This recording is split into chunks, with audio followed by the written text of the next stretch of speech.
자, 이거 긴 문장 안 읽어도 된다고 했어요. 넘어갈게요. 자, 밑줄 1에 관해서 다음 그래프는 1990년에서 2021년까지 일본, 중국, 케냐, 브라질에 있어서 시멘트 생산량의 추이를 나타낸 것이다. 일본에 해당하는 거 골라라. 그럼 일본만 찾으면 되겠네. 여기서 일본의 특징이 뭐냐면 이 그래프가 1990년부터 나타나고 있는데 중국, 케냐, 브라질은 일본에 비해서 다 개발도상국입니다. 일본은 이미 개발을 다 했어요. 언제? 1970년대 고도 경제 성장기쯤에 해서 다 했어요. 이 시멘트 생산량의 추이 중에서 일본은 그러면 제일 낮을 거고 낮아지고 있을 거다. 그래서 답은 4번 되겠습니다. 아마도 1번이 압도적으로 높은 얘는 아마 중국. 왜냐면은 2010년 기준으로 해서 많이 높아졌고 또 조금 낮아지고 있기 때문에 중국이 2010년에 세계 GDP 2위를 기록을 합니다. 자, 그랬기 때문에 제일 높은 거고요. 일본은 이미 건물 싹 다 지었기 때문에 많이 낮아지고 있다. 이렇게 생각하시면 되겠습니다. 다음으로 가서 2번 밑줄 2에 관해서 메이지기의 관영 공장에 대한 기술로서 가장 적당한 거 골라라. 자, 1번 오사카에서 조업을 개시한 제철소. 자, 우리 제철소는 뭐 배웠어요? 야하타 제철소. 청일전쟁 배상금으로 해서 러일전쟁 즈음부터 가동했다고 배웠습니다. 그래서 이거는 답이 아니에요. 오사카에는 뭐가 있었냐면 조폐국이 있었습니다. 자, 2번 군마 토미오카에 설립된 제사장에서는 외국제의 조사기가 도입이 되었다. 군마의 토미오카 제사장은 일본에서 최초로 만들어진 관영 공장이고 실 만드는 제사장이죠. 그래서 외국제 기계가 도입이 됩니다. 왜냐면 일본에 없으니까. 그래서 요게 답입니다. 3번 군마모토 미나마타 비료 공장에서 흘러나온 오염수에 의해서 건강 피해가 퍼졌다. 이거는 1970년대 고도 경제 성장기 이야기이다. 그래서 아니고요. 4번 같은 경우에는 개척사가 소유하고 있는 양조장이 부당하게 높은 가격으로 민간에 불화되었다. 일단 이게 무슨 얘기냐면은 메이지 관영 공장이 부당하게 낮은 가격으로 미쓰이, 미쓰비시, 스미토모 같은 재벌에 불화가 되는데요. 불화라는 거는 관에서 민간에 파는 거 얘기하는 겁니다. 그래서 이미 정경유착이 엄청 심했기 때문에 이런 정상들한테 판 거예요. 그래서 높은 가격으로 팔면 정부가 이익이니까 어쩌면 좋은 거지. 근데 부당하게 낮은 가격으로 이렇게 유착이 심한 재벌한테 팔렸다. 그래서 요것도 틀린 거. 그래서 답은 2번입니다. 확실한 거 찍으면 되잖아. 그쵸? 그 다음 3번. 밑줄 친 3번에 관해서 기후변동 프레임워크 조약 체결국 회의에 대해서의 기술로 가장 적당한 거 골라라. 자, 1번. 교토의정서에는 국제 배출량 거래 도입이 포함되었다. 이게 답입니다. 왜냐면은 교토의정서가 뭐예요? 탄소 중립 실천이잖아요. CO2 감소. 요쪽이죠. 그 다음에 2번 볼게요. 나고야 의정서의 연장을 거부한 일본, 러시아, 캐나다는 온실효과 가스 삭감 의무에서 빠져나갔다. 이렇게 돼 있는데요. 일단 일본은 온실효과 가스를 줄이고 있다는 거. 그리고 나고야 의정서는 생물 다양성 협약이지 기후변동이 아닙니다. 그래서 요거는 틀린 거고요. 3번 몬트리올 의정서에서는 온실 효과를 가져오는 원인 물질이 특정되었다. 몬트리올 의정서는 프레온가스를 금지시킨 겁니다. 프레온가스 대표적인 온실 효과 가스죠. 그런데 이거를 금지시켰다는 거는 특정한 뒤의 얘기잖아. 그쵸? 그래서 이것도 틀렸다. 자, 4번 파리협정에서는 발전도상국을 포함한 모든 국가에게 여기까지 맞는데 그 뒤에 공통의 삭감 목표가 설정되었다. 이게 틀렸습니다.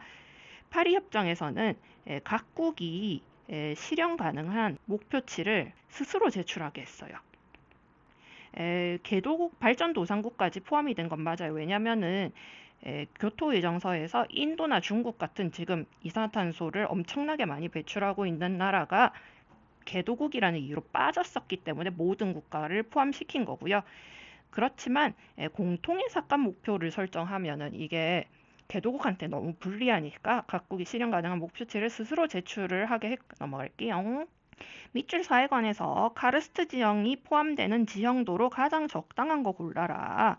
카르스트 지형은 석회암으로 구성된 지역이죠. 그래서 석회암은 우리 요 비 산성비잖아요. 석회암은 산에 약하기 때문에 구멍이 뽕뽕뽕뽕 뚫립니다.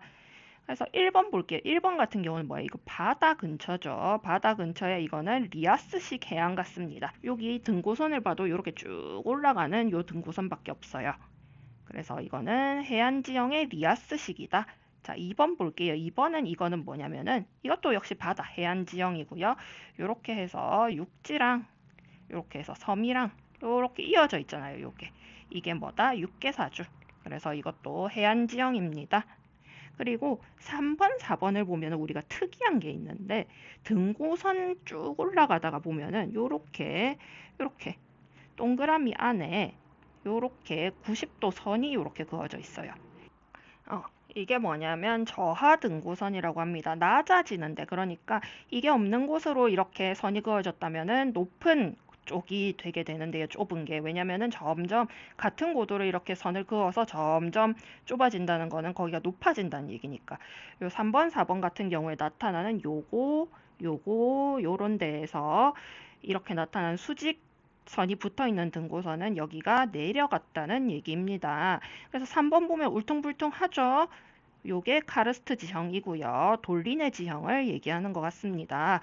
4번은 보면은 쭉 올라오다가 여기만 떨어졌어요. 좀 크게 떨어졌어요. 그리고 이거는 아무래도 화산 지형의 칼데라, 백두산 천지 같은 호수 얘기입니다. 그런 데를 얘기하는 것 같습니다. 넘어갈게요. 자, 그리고 다음 거 역시 글은 읽지 않습니다.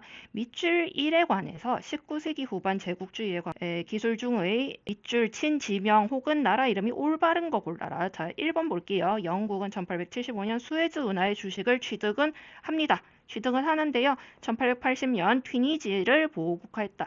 튀니지는요. 프랑스 식민지입니다. 대표적인 프랑스 식민지예요.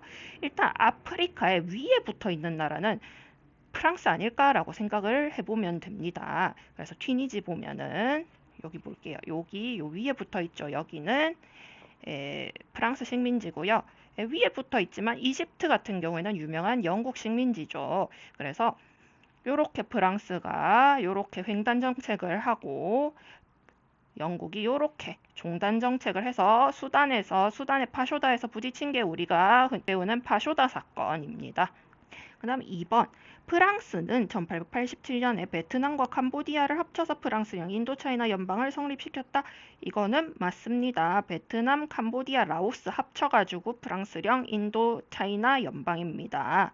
그 다음 요렇게 그럼 답이고요. 3번. 러시아는 구룡반도를 일본으로부터 청에 반환시킨 대가로 1896년 청에게서 동청철도 부설권을 얻었다라고 되어 있는데요. 일단 이 구룡반도 어디서 나오냐면은 에로우 사건입니다. 혹은 아로우 사건. 이거 누구랑 붙은 거예요? 영국이랑 이게 2차 아편 전쟁이죠. 영국이랑 프랑스 그리고 청이 싸운 거예요. 일단 러시아 안 꼈습니다. 자, 그래서 구룡반도는 어디로 가나? 영국으로 할양이 됩니다. 그래서 전혀 상관이 없어요. 이 러시아가 일본에게서 청에 반환시킨 거라고 하면 뭐냐면 삼국 간섭 얘긴데요. 삼국 간섭에서는 랴오둥반도, 우리 리슌 따렌하는 거기 있죠. 요동반도 그쪽을 반환시킵니다. 그리고 동청철도 같은 경우에도 러일 전쟁에 끝나고 나서 획득하는 거예요. 자, 미국은 1898년 발발한 미서전쟁 결과 뉴기니 섬을 획득해서 아시아로 진출의 발판으로 삼았다. 이것도 틀렸습니다. 어디를 획득했어요? 미서전쟁 결과로는요. 괌, 푸에르토리코, 필리핀입니다. 필리핀을 2,000불에 샀어요. 그래서 괌, 푸에르토리코, 필리핀이고요. 뉴기니는 전혀 미국이랑 관계가 없는 곳입니다. 넘어갈게요. 자, 밑줄 2에 관해서 1954년 일본의 항공회사에 의해 어쩌고 저쩌고 동경 호놀루루 샌프란시스코 간에 시작이 되었다. 호놀루루의 위치를 경위도를 나타내고 있다. 도쿄와 샌프란시스코의 위치는 각각 AD 어디냐? 자, 볼게요. 여기 선 그어진 거 보면은 북위 60도, 북위 30도, 북위 0도, 적도죠. 그 다음에 경도는 30도 단위로 120도, 150도, 180도, 그 다음에 이제 여기서부터 서경, 이게 180도, 동경 180도 같은 선이죠. 그래서 서경 150도, 120도, 90도, 60도 이렇게 돼 있네요. 호놀루루가 정확하게 우리 ABCD의 중간에 위치하고 있습니다. 여기서 도쿄 어떻게 찾아야 돼? 도쿄가 조금 헷갈리죠. 135도잖아. 동경 135도는 우리 반드시 외우라고 했어요. 선생님, 근데 여기 135도가 어딘지 잘 모르겠어요. 딱 중간 같은데 뭔가 애매하네요. 라고 할 수 있죠. 그러니까 그러면은 북위 30도를 넘겨야 되냐, 아래로 가야 되느냐 라는 문제가 있는데요. 이 북위 30도라는 개념은 어딘지 잘 모르겠지. 그러면 어디 생각하면 되냐면 우리나라의 휴전선 인근이 북위 38도선이에요. 그래서 38선이잖아. 그러면은 도쿄는 30도를 넘겨서 있습니다. 그래서 도쿄 위치는 B가 되겠다. 그리고 C랑 D 중에서 그러면은 샌프란시스코는 어디인가? 호놀루루 근데 하와이잖아요.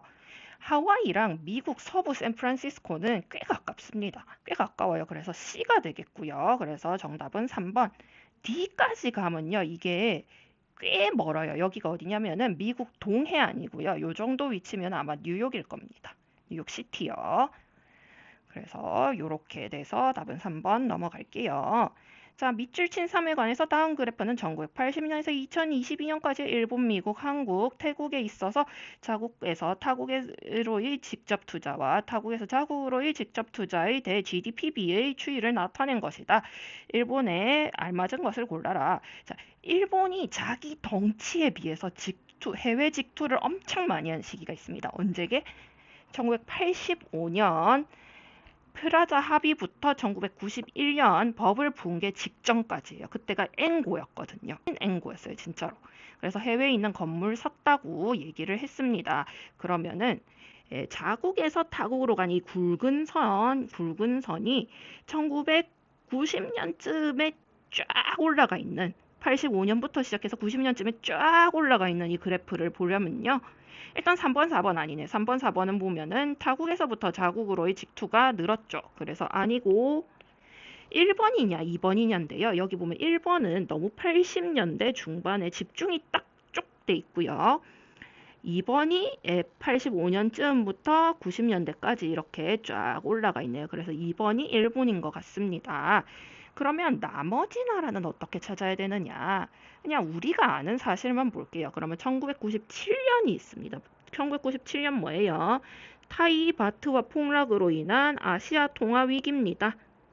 그래서 이때 주범인 태국 같은 경우가 타국에서의 자국으로 직투가 늘어났겠죠. 왜냐하면 바트화가 평가절하가 돼서 폭락이 일어났으니까. 그리고 한국은 그에 뒤따라서 일어났을 겁니다. 그래서 아마 1번이 한국, 3번이 태국 아닐까. 그래서 남은 거 소거법으로 4번이 미국 아닐까 생각을 해봅니다. 자, 넘어갈게요. 밑줄진 사에 관해서 일본에서는 프라이버시 권리처럼 일본국 헌법에는 명시되어 있지 않은, 자, 이게 중요해죠. 명시되어 있지 않아요. 헌법 제정 시에는 상정하지 않았던 새로운 문제에 대처하기 위한 권리를 종종 새로운 인권이라고 부른다. 법률로 보장되어 있는 새로운 인권에 관한 기술로서 가장 적당한 거 골라라. 자, 새로운 인권, 헌법에 없는 거 골라야 됩니다. 자, 1번 공정하고 민주적인 행정을 추진하기 위해서 행정기관이 보유하는 행정문서의 게시를 청구하는 권리는 보장되어 있다. 이거 알 권리. 이거는 새로운 권리입니다. 네, 의외로 새로운 권리고요. 법으로 보장되어 있어요. 그래서 1번이고요. 그러면 2번 볼게요. 생활공공자가 생활보호를 받는 것이 가능한 등 건강하고 문화적인 최저한도의 생활을 보낼 권리가 보장되어 있다. 이거 25조 생존권. 자, 성차에 의한 차별을 해소하기 위해 부부 동등의 권리를 보유하고 그것을 행사하는 것이 보장되어 있다. 제일 가볍게 생각하면은 어떻게 보면 14조가 될 수도 있는데요. 일본은 부부가 동등한 권리라고 하면요. 이게 따로 양성평등이 따로 정해져 있어요. 어디에 정해져 있냐? 24조. 자, 그리고 24조 양성평등. 베아트 시로타 얘기가 기억나면 수업 잘 들은 사람. 그 다음 국민은 그 능력에 응해 동등하게 교육을 받을 권리를 보유하고 국가나 지방 공공단체가 제공하는 의무 교육에 있어서 수업료가 징수되지 않는 것을 보장받는다. 이거는 뭐예요? 의무 교육 26조. 그러면 알 권리 요것만 새로운 권리다. 나머지는 헌법에 기재가 있다. 이렇게 하고 넘어가면 되겠습니다. 자, 그 다음 선생님 많이 나온다고 했죠. 저명한 경제학자와 그 주장 올바른 거. 이어진 거 올바른 걸로 골라라. 자, 1번 케인즈는 비자발적 실업이라는 개념을 제시해서 그 원인을 유효수요의 부족에서 구했다. 자, 이거 정답입니다. 유효수요 케인즈 맞죠? 그 다음 2번 프리드먼은 금융정책의 한계를 지적하고 정부에 의한 시장 개입의 필요성을 주창했다. 자, 프리드먼 어떻게 외우라고 했어요? 프리니까 자유다. 전혀 스펠은 틀리죠? 사람 이름 스펠은 틀린데 그래도 그렇게 외우면 문제가 없습니다. 자, 신자유주의를 주창한 사람이 정부에 의한 시장 개입을 필요하다고 할 리가 없습니다. 그래서 아니고요. 칼 막스는 러시아 혁명 후의 혼란을 수속하기 위해서 생산수단의 공유화를 주장했다. 아닙니다. 러시아 혁명 전부터 주장을 한 사람이에요. 그러니까 러시아 혁명이 일어났죠. 러시아 혁명이 사회주의 혁명이잖아요. 1917년. 그래서 이거 틀렸습니다. 자, 리카드는 귀금속이 부유함의 원천이라고 파악을 해서 그것을 저축해 가기 위해서 보호무역 정책의 도입을 원했다. 아니죠. 리카드 뭐예요? 네, 비교우위. 이 비교우위 주장을 하면서 뭘 했어요? 네, 국제적 분업이 잘 되려면은 서로 못하는 거를 수입하고 서로 잘하는 거를 수출해서 이렇게 나눠서 해야 되니까 자유무역입니다. 그래서 1번이 답이고요. 넘어갈게요. 다음 그림은 수입이 금지되어 있는 재화의 국내 시장에서의 수급 관계를 나타낸 것이다. 수입 금지가 풀릴 경우, 해금될 경우 해외에서 동일한 재가 수입되어 가격은 P1에서 P2로 하락할 것이라고 예상된다고 한다. 자, 예상까지 해줬네. 이 경우 수입량으로서 가장 적당한 거 골라라. 여기서 어떻게 봐야 되냐면 수요 곡선, 공급 곡선이 지금은 P1에서 만나고 있고요. 근데 P2가 되면은 수요 곡선은 여기, 공급 곡선은 여기에서 만날 거란 말이죠. 그러면 딱 요 간격만큼 수입을 해야 합니다. 그래야 요 간격이 메꿔지겠죠. 그래서 답은 2번. 1번이 낚시예요, 여러분. P1이면은 수요 공급이 이렇게 만나잖아요. 지금 수입을 안 하고 있을 때. 그러면은 P1일 때는 요만큼 공급을 하고 싶어 하는 거예요. 그쵸? 이 나라 안에 뭐 어떤 재화의 상인들이. 근데 P2가 되면은 요 빨간 점까지만 공급을 하고 싶어 합니다. 근데 수요는 어떻게 돼요? P2가 되면은 요 파란 점까지 늘어났죠. 그러면 이 수요와 공급 사이에 갭을 메꾸기 위해서 이렇게 2번만큼 수입을 해야 합니다. 수량을 맞춰줘야 돼요. 그러면 이렇게 돼서 답이고 넘어갈게요. 자, 시장의 실패에 관한 얘기네요. 자, 시장의 실패의 예로서 가장 적당한 거 골라라. 자, 농가가 화분 교배용의 꿀벌을 구입했대요. 시장에서 샀죠. 자, 딸기를 또 보다 효율적으로 재배했다. 시장 안에서 일어났으니까 이거는 시장 실패 아니고요. 자동차의 결함이 뭐야? 숨겨진 게 아니고 발각됐대. 발각돼서 그것을 생산한 회사의 주가가 급락했대요. 주가 급락. 왜? 수요가 없잖아. 그래서 이것도 아니다. 자, 냉하. 차가운 여름이었기 때문에 여름이 시원했대요. 아이스크림을 판매하는 기업의 매상이 예년에 반 정도로 떨어졌다. 이것도 시장이죠. 수요가 없어져서 반 정도로 떨어진 거잖아. 자, 4번 볼게요. 금융 상품의 리스크가 높은 거에 개인 투자자들한테 충분히 이해받지 못해서 과잉 투자가 이루어졌다. 이거 뭐예요? 개인 투자자가 정보가 모자라서 수요를 많이 하게 된 거죠. 이게 뭐냐면 정보의 비대칭성. 놓치기 쉬운 점인데 정보의 비대칭성은 시장의 실패의 한 예입니다. 그리고 뭐가 있어요? 독과점, 그리고 공공재, 그리고 외부 경제, 불경제. 자, 정보의 비대칭성은 주로 공급자가 수요자가 알 수 없는 정보를 가지고 있거나 해서 거래가 제대로 안 이루어지거나 거래가 이상하게 이루어지거나, 독과점은 공급하는 업자가 적거나 하나뿐이라서 자기 마음대로 하는 거. 공공재는 왜 시장에 실패냐면 수요는 있는데 공급이 없어서요. 비배제성, 비경합성이 있는 재화라서 그렇습니다. 그 다음에 외부 경제, 외부 불경제는 뭐예요? 시장 외에서 일어난 거죠. 그래서 불이익을 가져왔으면 불경제, 이익을 가져왔으면 경제입니다. 시장 외부에서 거래된 거예요. 시장 외부에서 거래됐다고 보기보다는 이게 산 적 없는데 공급되고 판 적 없는데 공급을 하고 있는 거예요. 국부란 한 나라가 보유하는 실물 자산과 대외 순자산의 합계입니다. 국내 보유분의 금융자산은 포함되지 않습니다. 그 이유로 가장 적당한 것을 하나 고르세요. 자, 국부라는 거는 한 개의 나라가 보유하는 실물 자산과 대외 순자산의 합계입니다. 네, 맞아요. 부동산 같은 거랑 실물 자산이랑 해외 보유하고 있는 순자산의 합계죠. 자, 국내 보유분의 금융자산은 포함되지 않습니다. 왜냐면은 그 나라에서 누군가가 예금을 하잖아요. 그러면 이거는 은행의 빚. 은행이 뭐 누군가한테 빌려줬으면 누군가의 빚입니다. 나라 하나의 입장으로 봤을 땐 누군가의 예금이 누군가의 빚이 되는 거예요. 그래서 이거를 포함시키지 않습니다. 왜? 일단 내가 예금을 했잖아. 내가 돈을 은행에 맡겼다는 거는 은행은 나한테 반드시 돌려줘야 한다는 거예요. 그래서 은행의 빚입니다. 그래서 은행이 그걸 또 운용을 하겠죠. 운용을 해서 누군가한테 빌려줬으면 그 누군가는 은행에 갚아야 되고 은행은 나한테 갚아줘야 됩니다. 그래서 누군가의 예금은 누군가의 빚. 자, 이 얘기를 쓴 거를 한번 볼게요. 있는가? 1번 금융자산은 금융기관 내의 유휴자산이며 여기서 틀렸죠? 금융자산이라는 게 금융기관 내에서 놀고 있는 내부 유보가 아니잖아요. 그래서 이거는 틀렸고요. 자, 2번 금융자산은 최종적으로 실체 가치가 없는 지폐로 상환되기 때문에 이거는 전혀 틀린 말이죠. 지폐로 상환돼서 금융자산은 자산이 아니다. 이런 말은 아니고요. 자, 금융자산은 3번 그 평가액의 변동폭이 크기 때문에 자산 가치가 안정하지 않아서 평가액의 변동이 작은 것도 있는데 자금은 포함되나요? 아니에요. 평가액의 변동폭이 작은 것도 있어요.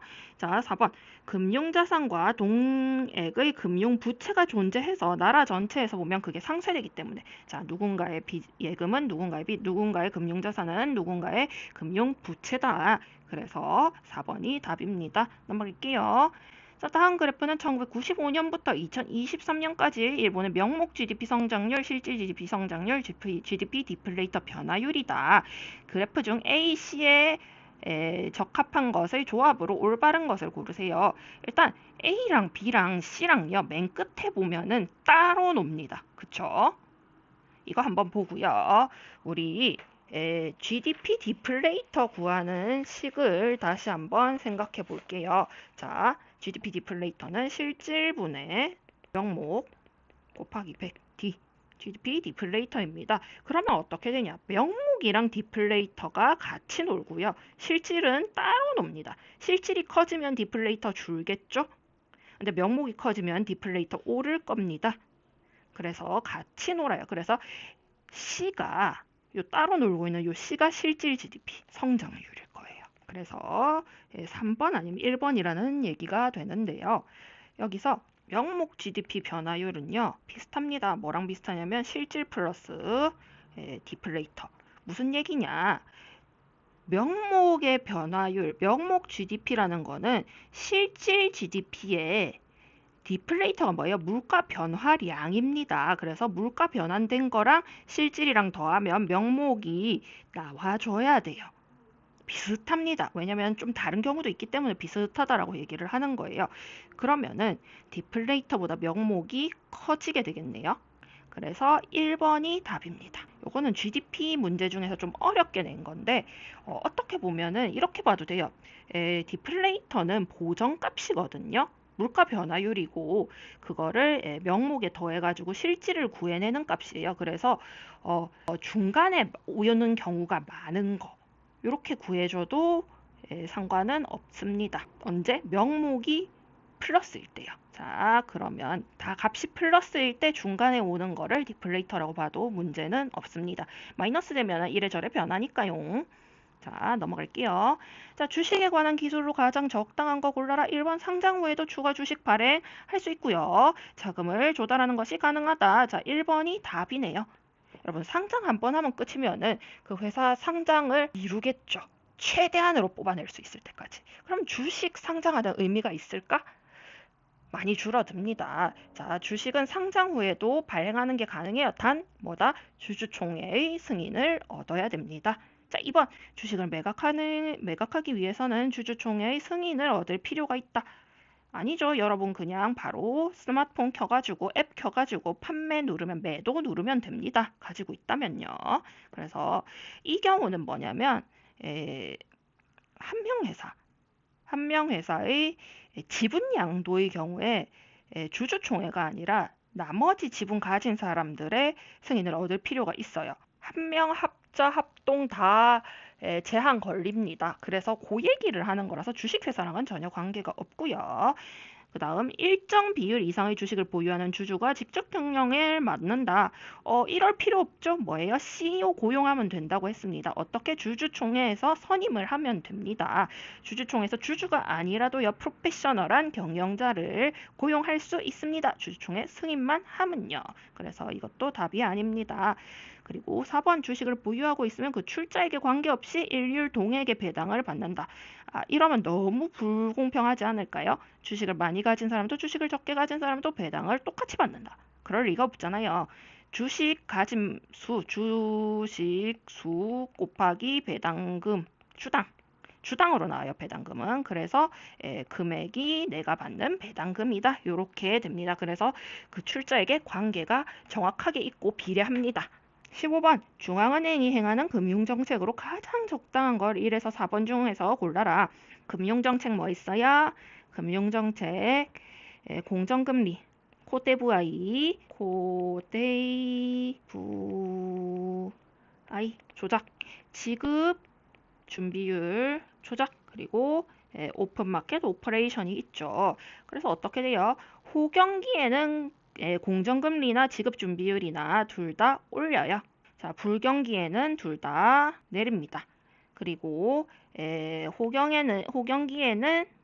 호경기 혹은 물가가 오르고 있을 때는 오픈마켓 오퍼레이션 어떻게 해야 돼요? 돈을 흡수해야 합니다. 그러니까 내가 가지고 있는 채권 팔아야 되죠. 그래서 우리호패를 갈 겁니다.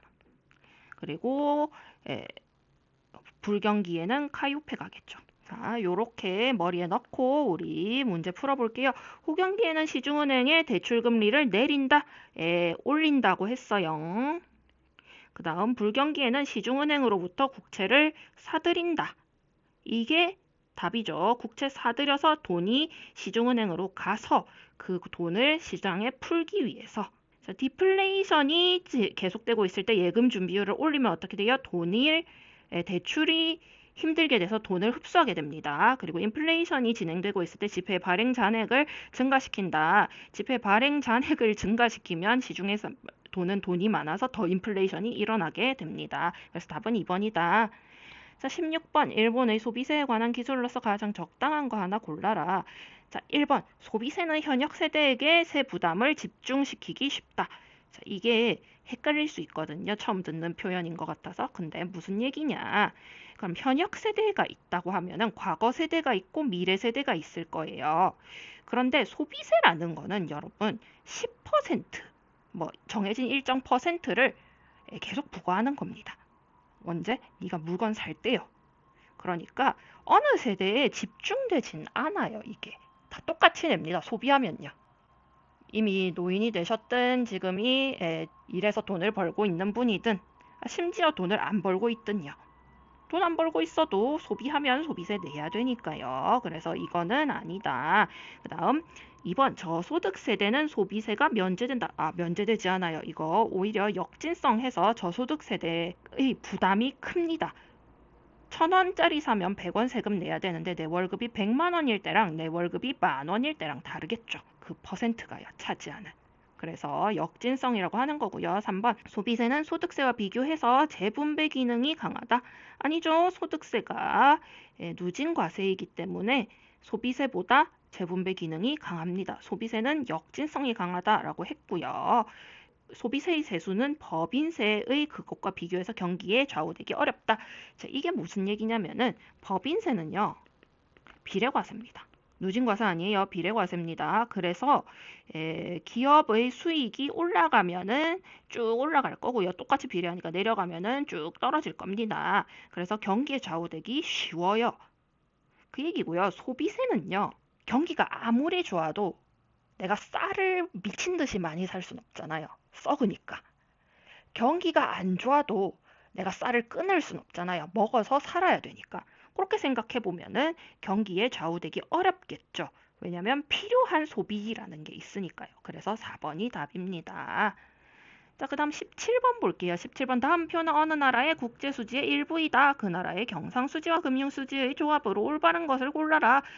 오차 탄로는 0이다. 오차 탄로 0이면 뭐가 되냐면요.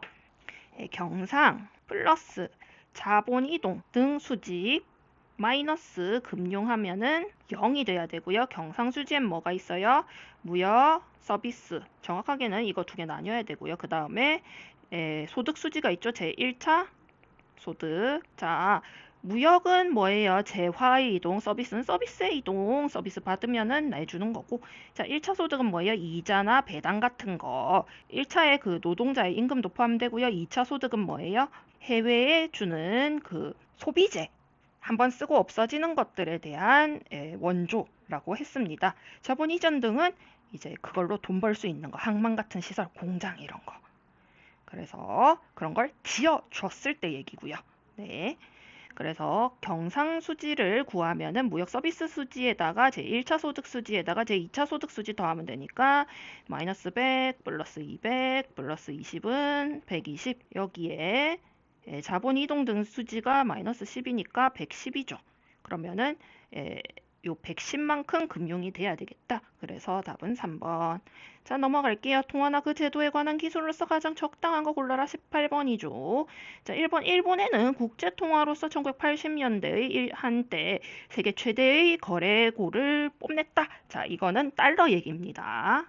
딱히 뭐 일본이 최경이었던 적은 중국 인민원 위안 얘기하는 겁니다. 위안화는 2010년대에 미국 달러를 제치고 국제 결제액 세계 최대가 되었다. 그런 적도 없습니다.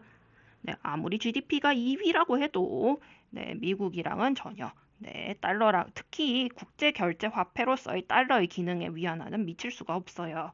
그 다음 EU에서는 모든 가맹국에서 단일 통화 씁니까? 단일 통화 유로 씁니까?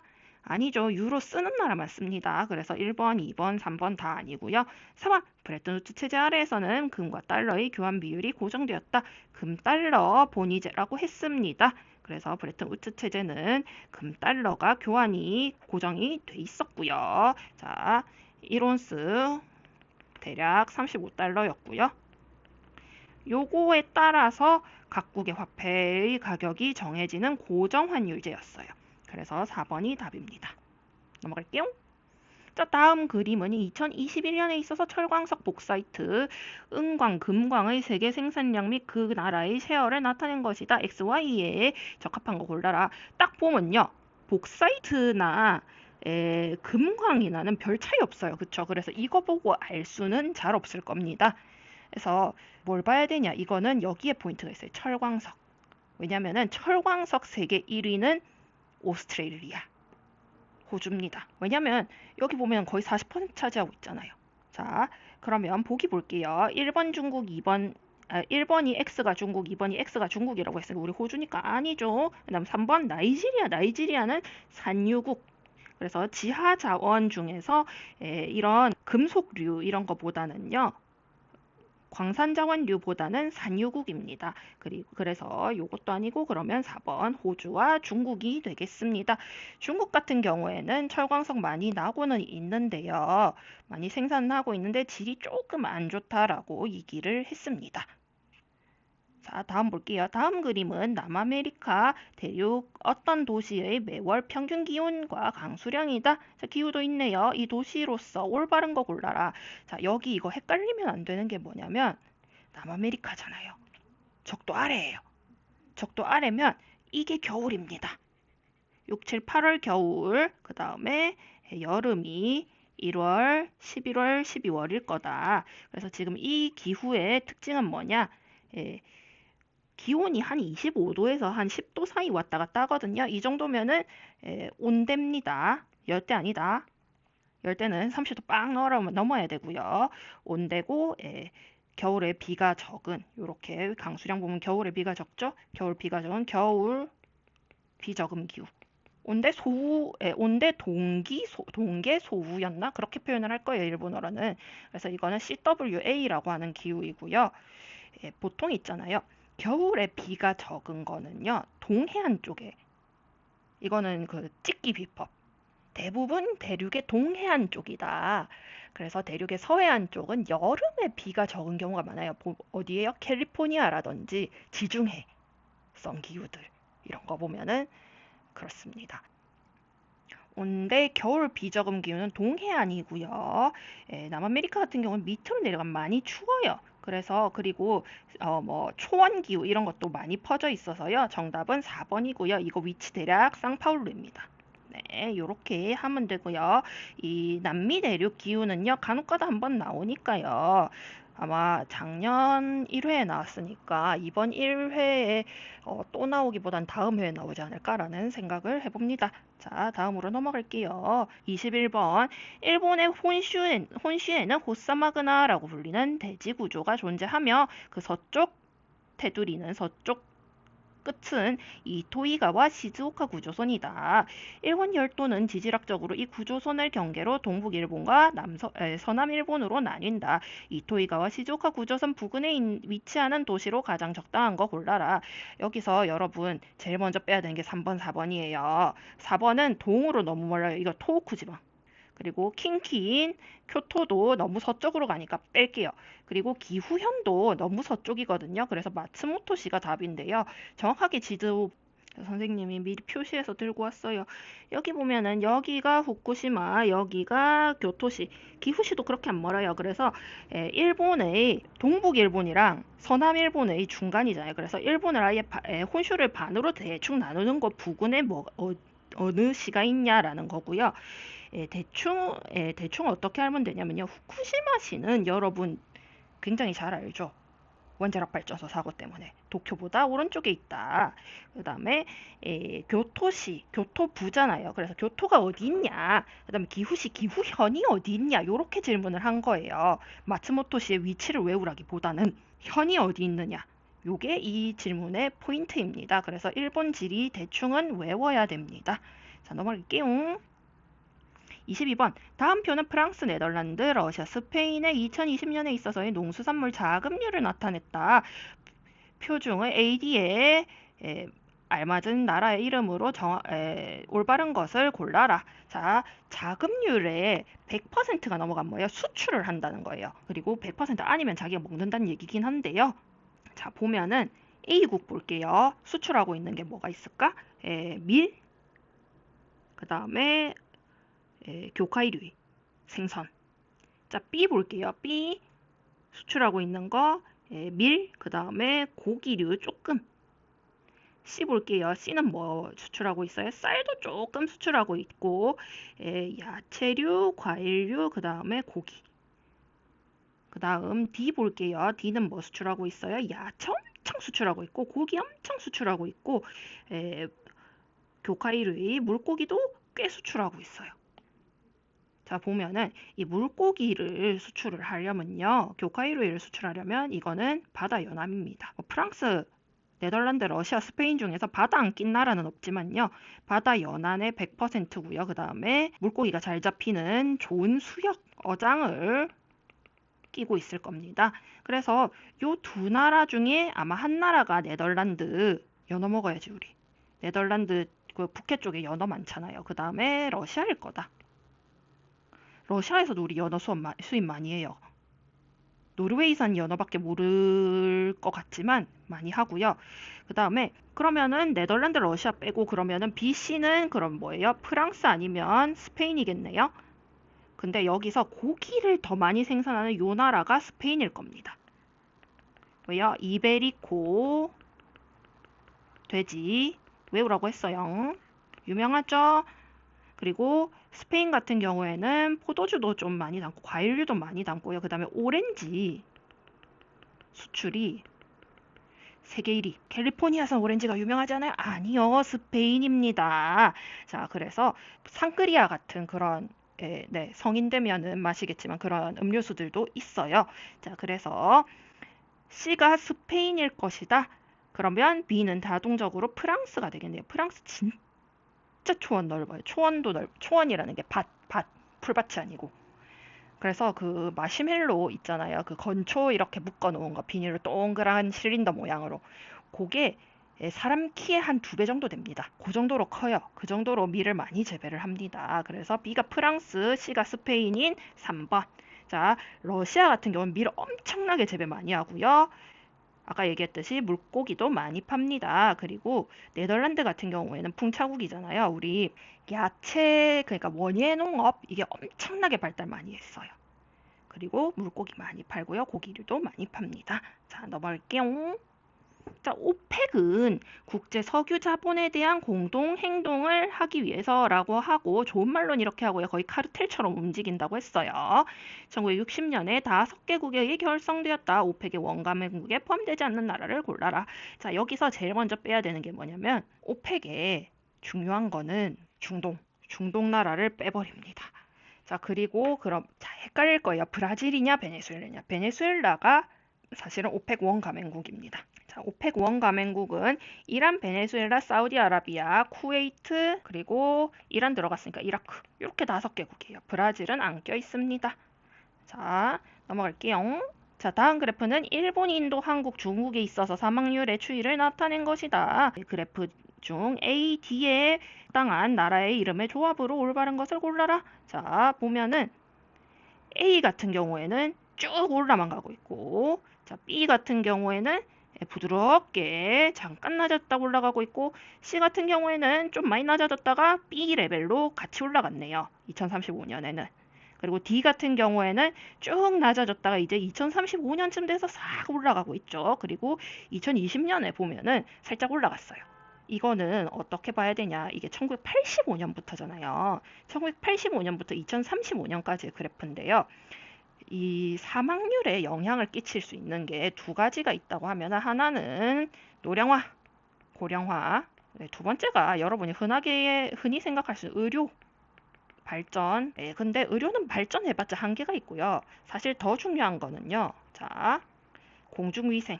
공중위생이 화장실 깨끗한 그런 거라고 생각하기 쉬운데 전에 얘기해줬어요. 뭐요? 예방접종 같은 거.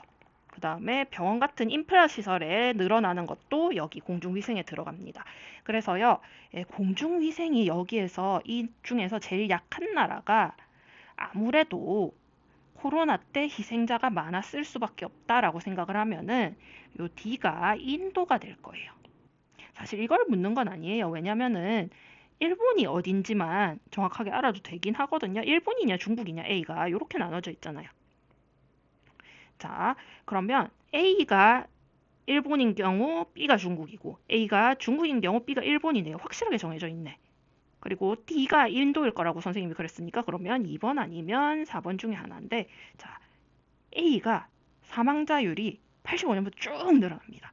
이게 무슨 얘기냐면 공중위생 이미 다 설치했다는 거예요. 그러면은 이 나라는 이 네 나라 중에 제일 선진국일 겁니다. 그래서 A가 일본이에요. 그래서 답은 2번이고요. 그래서 B 보면은 아까 얘기했듯이 좀 낮아졌다가 쭉 올라가죠. C 같은 경우에는 더 많이 낮아졌다가 쭉 올라갑니다. 요거의 특징은 뭐냐면 이제 C 나라가 좀 더 그러니까 여기서는 이제 100% 한국이죠. 한국이 좀 더 공중위생 설치가 잘 돼가지고 좀 많이 낮아졌다가 급격한 고령화로 쭉 올라간다. 이렇게 보시면 되겠습니다. 자, 다음 볼게요. 왕권 신수설이란 왕권 신수설에 대한 설명. 왕권 신수설을 주장한 인물을 골라라. 자, 토마스 홉스, 존 로크. 이 2사람은 사회개혁설이잖아요. 이 2사람 고른 사람은 자수하세요. 그 다음 에드워드 코크가 누구였냐. 제 아무리 왕이라 할지라도 신과 법 아래에 있다. 그래서 왕권 신수설은 절대 아니다. 그리고 4번 로버트 필마. 이 사람이 원래 교과서에도 왕권 신수설을 주장한 사람으로 나오는데요. 모두였어도 이렇게 세 병을 제외하면 소거시키면은 나온다라는 거고요. 자, 26번 현대의 각국에 있어서 의회에 관한 기술로서 가장 적당한 거 골라볼게요. 1번 미국의 연방의회는 대통령에 대한 불신임 결의권을 보유하고 있다. 부연 큰일 나겠죠. 아닙니다. 자, 2번 프랑스 하원은 대통령에 의해 해산되는 경우가 있다. 이거 안 배운 것 같아요 라고 하면은 일단 남겨둬 봅시다. 그 다음 3번 영국에서는 서민원 의원도 귀족원 의원도 국민의원 선거로 뽑힌다. 아니죠. 귀족원 의원은 직선입니다. 4번 독일의 연방의회 의원은요. 각 주 정부에 의해 임명됩니까? 아니요. 의회요. 그래서 답은 2번이고요. 사실 2번 어떻게 외우면 되냐면 제5공화국, 프랑스 제5공화국 헌법은 대통령이 막강한 권한을 쥐고 있는 게 특징입니다. 자, 27번 현대 일본에 있어서 내각 총리 대신에 관한 기술로서 가장 적당한 거 골라라. 자, 1번 10년을 넘어서 내각 총리 대신에 지위에 머무르는 것은 인정되지 않는다? 그런 법 없어요. 10년 이상 할 수 있으면 해봐. 자, 7조 해산, 69조 해산 둘 다 안 하고 버텨봐 이거고요. 그 다음 2번 내각 총리 대신은 그 외에 국무 대신에 대한 임명권을 가지고 있죠. 그래서 틀렸습니다. 3번 내각 총리 대신은 국회의원이며 문민이지 않으면 안 된다. 이거 정답입니다. 국회의원이어야 된다고 했어요. 참의원 의원이든 중의원 의원이든 상관은 없어요. 그리고 문민이어야 합니다. 시빌리언 컨트롤이죠. 이게 답이고요. 자, 4번 헌법의 내각 총리 대신에 관한 규정이었고 그 권한은 관습에서 유래한다. 이것은요. 메이전법. 일본 현대 헌법에 일본국 헌법에는 이 규정이 있습니다. 그래서 이것도 답이 아니다. 자, 28번 일본국 헌법이 정하는 탄핵재판소에 관한 설명으로 옳은 거 골라라. 자, 탄핵재판소가 뭐예요? 국회에서 비리 같은 문제가 있는 재판관 소추하는 겁니다. 자, 이렇게 골라볼게요. 자, 1번이랑 2번은 주어가 국무 대신이니까 아니에요. 그래서 3번 양의원의 의원으로 조직되어 파면의 소추를 받은 재판관을 재판한다. 이게 답이고요. 4번 양의원의 의원으로 조직되어 파면의 소추를 받은 국무 대신을 재판한다고요? 이런 건 없고요. 굳이 얘기하자면 국정조사권? 요 정도일 겁니다. 자, 그 다음 현대 일본에 있어서 29번 민사재판에 관한 기술로서 가장 적당한 거 골라라. 자, 민사에는 원고, 피고, 변호사 나옵니다. 자, 근데 1번 보세요. 범죄의 입증 책임을 지는 검찰관. 자, 검찰관, 검사 똑같은 겁니다. 이건 어디에서 나와요? 이 사람은 형사에서만 나오니까 답이 아니고요. 2번 재판상의 화해는 확정된 판결과 동일 효력을 가진다. 자, 민사 같은 경우에는요. 누가 누구에게 손실을 입혔냐 요거를 다투는 거거든요. 그래서 화해도 가능합니다. 형사 같은 경우에는 친고죄 이런 게 있어서 조금 복잡해요. 자, 2번 답이고요. 3번 상급재판소의 재심리를 요구하는 것은 한 번에 한해 가능한다? 아니요. 2번이요. 선생님 3심제 아니에요? 자, 상급재판소의 재심리라고 했잖아요. 그래서 첫 번째 하고요. 두 번째 하고요. 세 번째 하잖아. 그럴 때 어떻게 돼요? 올라가고요. 올라가죠. 그래서 요렇게 해서 2번. 자, 그 다음 사법제도 개혁의 일환으로서 제1심에 한해 재판원 제도가 도입된 것은 형사, 중범죄 한해서입니다. 제1심에 한해서고요. 그리고 자, 그 다음 30번 일본국 헌법의 개정에 있어서 필요로 되는 거 자, 얘기해 볼게요. 뭐예요? 일단 각 의원, 중참 각각이에요. 3분의 2, 3분의 2 이렇게 되면은 발의 이렇게 되면은 그래서 발의가 되면은 2번 국민투표 과반수 그리고 전항이 마지막으로 라스트 공포. 자, 그러면 볼게요.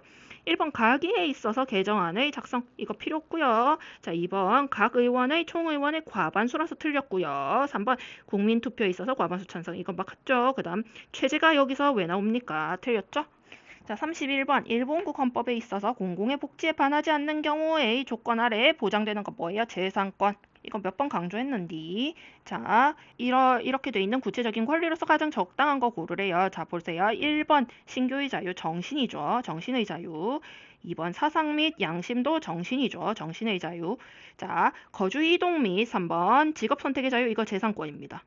자, 집회, 결사 및 언론, 출판 그 외 일체의 표현에 관한 자유 이거 정신이죠. 정신이나 신체의 자유는 재산의 자유보다 더 엄격하게 제한해봤습니다. 그래서 재산권인 3번입니다. 자, 문제 32번 도도부현에서 처리하는 사무에는 법률상 나라가 본래 해야 하는 역할에 관한 것이지만 나라에 있어서 그 적정한 처리를 특히 확보할 필요가 있기 때문에 규정되어 있는 것이 있습니다. 이러한 사무로서 가장 적정한 거 골라래요. 이게 뭐라고 하냐면은 국정수탁 사무라고 하는 거예요. 국정인데 수탁 사무. 사무는 알겠죠? 일이에요. 그리고 국정인데요. 수탁 뭐예요? 맡김을 받았다라는 얘기입니다. 누가요? 지자체가요. 자, 그래서 여기서 그럼 뭘 골라라? 국정수탁 사무 골라라. 본래 지자체가 할 일이 아닌데 나라가 할 일인데 위탁받은 거. 이거 선생님이 외우라고 한 거는 뭐가 있어요? 호적 및 여권. 이게 제일 대표적인 거라고 했는데요. 이번엔 이게 아니라 딴 데서 나왔어요. 그래서 1번 국정선거의 실시, 2번 도시계획의 결정, 3번 병원의 개설 허가, 4번 음식점 영업의 허가 요렇게 있는데요. 답은 1번입니다. 예를 들어서 있잖아요. 국회의원 선거, 중의원 선거 같은 거 한다고 해봐요. 참여원 선거나 이거 누가 해야 되는 일이에요 원래? 나라입니다. 나라 사람 뽑는 거잖아요. 근데 지자체가 행하게 돼 있어요. 왜냐하면 투표소 설치 같은 거, 기표소 설치 같은 거 꼼꼼히 하려면 힘드니까 각 지자체에 맡깁니다. 자, 나머지 인허가에 관한 거, 그러니까 병원의 개설 허가, 음식점 영업의 허가, 이거는 본래 지자체 사무라서요. 이거는 찍으면 안 되는 거. 그래서 헷갈리는 게 도시계획의 결정이라는 게 있는데요. 여러분, 우리 지방특별법 할 때 뭐가 필요하다고 했어요? 주민투표까지 가야 된다고 했잖아요. 나라가 할 수 있는 일이 아니에요, 이게. 지자체가 하는 일입니다, 원래라면. 그래서 이제 좀 규모가 크면 나라도 좀 낄 수 있겠지만 지자체가 주가 돼서 하는 거라서 국정수탁사무에 도시계획은 들어가지 않습니다.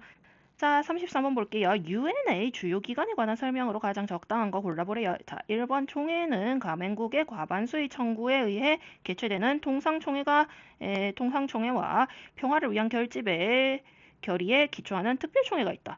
평화를 위한 결집은요. 진짜 급할 때 언제요? 안보리가 기능을 하지 않을 때 안보리 대신 결정을 하는 거라서 특총이 아니에요. 이거 틀렸고요. 2번 안보리에는 상임이사국 5개국과 총회에서 선거로 되는 비상임이사국 10개국에 의해 구성이 된다. 이거 답이에요. 근데 뭐예요? 상임이사국 5개국만 거부권을 가져갑니다. 자, 그래서 2번이 답. 3번 국제사법재판소 ICJ는 뭐예요? 국제 분쟁에서만 다루죠. 제노사이드나 인도에 대한 죄 등 국제법상 죄를 범한 개인을 처벌하는 거는 국제형사재판소. 자, 그 다음 신탁통치이사회는 유럽의 남은 신탁통치 지역의 주민의 생활 향상과 그 독립을 지원하는 것이 임무이다. 유럽의 남은 요게 애매하죠. 틀렸고요. 그 다음에 이거는 지금은 기능을 안 하고 있습니다. 자, 34번 라틴 아메리카에서는 19세기 전반에 연이어 독립국이 탄생했다. 왜요? 나폴레옹 전쟁으로 유럽이 신경이 돌아가 있을 때, 신경 쓸 수 없을 때 라틴에 독립국이 탄생을 했습니다. 자, 브라질 독립은 어떻게 했어요? 포르투갈의 왕자 페드로가 브라질로 넘어가서요. 페드루 the first 1세가 됩니다. 그래서 요 과정을 그려낸 거 이거 우리 역사 시간에 배웠어요. 자, 1번 선주민이 봉기에서 스페인군과 전투 아니고요. 심지어 브라질은 포르투갈 식민지죠. 2번 흑인 노예가 봉기에서 프랑스군과 자, 그 다음 3번 포르투갈의 왕자를 황제로서 맞이해 평화적으로 독립했다. 이게 답이고요. 평화적이라는 거예요. 전쟁을 할 정신이 아니었으니까. 자, 그 다음 4번 오스트리아의 황제의 동생을 황제로서 맞이해 평화적으로 독립했다. 이것도 아닙니다. 자, 넘어갈게요.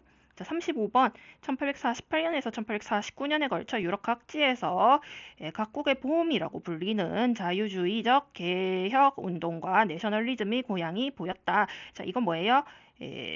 프랑스의 2월 혁명, 빈이랑 오스트리아랑 프로이센 쪽의 3월 혁명 요 얘기죠. 이러한 움직임에 관한 기술로서 적당한 거 골라라. 자, 1번 이탈리아에선 혁명의 사르디냐 왕국이 쓰러졌다? 아니죠. 사르디냐 왕국 제일 잘 나가는 겁니다. 그래서 틀렸고요. 2번 프로이센에서는 마자린에 의한 독립운동이 일어나 헝가리가 독립했다고요? 네, 이것도 틀렸습니다. 헝가리는 저기 오스트리아 쪽에 붙어 있죠. 자, 프랑스에서는 나폴레옹 3세의 퇴위 후에 나폴레옹 3세 즉위가 1848년입니다. 그래서 퇴위 후는 미래시다. 그래서 뒤에 볼까요? 파리 민중회의에 파리 커민이 수립되었다. 자, 이거 팩트기 때문에 여러분 헷갈릴 수 있는데 이거는 1870년대 이야기. 미래십니다. 자, 그래서 틀렸고요. 자, 오스트리아에서는 빈에서 혁명이 일어나서 메테르니히가 망명했다. 이게 답입니다. 자, 36번. 독일의 제국의 재상 비스마르크, 오토 폰 비스마르크의 외교에 관한 기술로 가장 적당한 거. 자, 비스마르크 외교 특징은 프랑스 고립, 그래서 러시아를 친구로 만들었어요. 그래서 1번 프랑스를 고립시키기 위해서 오스트리아와 러시아, 이탈리아와 동맹을 맺었다. 이게 답이고요. 자, 2번 열강 간의 세력 균형을 유지하기 위해 베를린에서 군축회의를 개최했다. 군축회의를 개최한 적은 없어요. 베를린에서 개최된 거는 두 가지가 있는데요. 1번이 러시아의 산 스테파노 조약 무효화하기 위한 거. 2번이 아프리카 선전 주의라고 해야 되나요? 이 먼저 점하는 사람이 이긴 거다. 요거여서요. 군축이 아니고 어떻게 보면 군화기예요. 자, 그다음 3번 아라비아에서 식민지를 획득했기 때문에 영국과 대립이 격화됐다. 이거는요. 비스마르크를 해임시킨 비렐름 2세 얘기입니다. 틀렸고요. 그리고 좋은 항구의 획득과 4번 해군의 증강을 기획해서 오스만 제국과의 전투의 끝에 발칸 반도를 보호국으로 한 것은 러시아 얘기입니다. 그래서 비스마르크랑 관계가 없다. 그래서 1번이 답입니다. 자, 37번입니다. 일본과 미국 간 외교 관계에 관한 다음 사건 AD를 연대순으로 해보래요. 근데 여러분 읽어볼게요. A. 일본이 중국의 특수이익을 가지는 것을 확인한 이시렌싱 협정이 조인되었다. 자, 이시렌싱 협정. 기억 못한다고 본다. 자, 그러면 이거는 물음표로 삼고 넘어가 볼게요. 자, B. 미국의 시어도어 루즈벨트 대통령의 알선으로 포츠머스 조약이 조인됐다. 자, 포츠머스 조약 뭐예요? 러일 전쟁이죠. 강화 조약. 언제요? 20세기 초반. 극초반. 자, 일본이나 미국 등 5개국 사이에서 워싱턴 해군 군비 제한 조약이 체결되었다. 이거 언제예요? 1차 세계대전과 2차 세계대전 사이. 자, 일본군의 중국이나 프랑스령 인도차이나 연방에서의 전면적인 철수를 요구하는 허런노트가 미국에서 제시된 거는 언제예요? 미국이랑 일본이랑 싸운 거 세계 2차 대전이고요. 말부분입니다. 알고 있는 것만 따져도 B, C, D의 순서죠. 근데 여기에서 운 좋게도 B, C, D 순서가 2번밖에 없어요. 자, 그러면은 일본이 중국의 특수이익을 가지는 것을 확인한 이시렌싱 협정. 자, 어디에서 힌트가 나왔냐면 여기요. 일본이 중국의 특수이익을 가진대. 그럼 이거 언제겠어요? 21개조 요구한대요. 언제요? 1차 세계대전 때요. BACD고요. 이 이시렌싱 같은 경우는 1917년의 일이에요. 넘어갈게요. 1964년 아프리카 각국의 통일이나 연대를 촉진하기 위해서 그 주권과 독립을 지키기 위한 것 등을 목적으로 아프리카 통일기구 OAU가 설립이 되었다. 그 원가맹국에 포함되지 않는 나라 골라라. 1번 알제리, 2번 리베리아, 3번 에티오피아, 4번 남아프리카. 자, 여기서 절대 고르면 안 되는 거 리베리아랑 에티오피아죠. 유명한 독립국이다. 그래서 얘네들은 당연히 들어갔을 것이다. 그럼 알제리랑 남아프리카 공화국 중에 하나란 얘긴데요. 여기서 중요한 거 힌트 줬죠. 1963년이래요. 아프리카의 주권이잖아.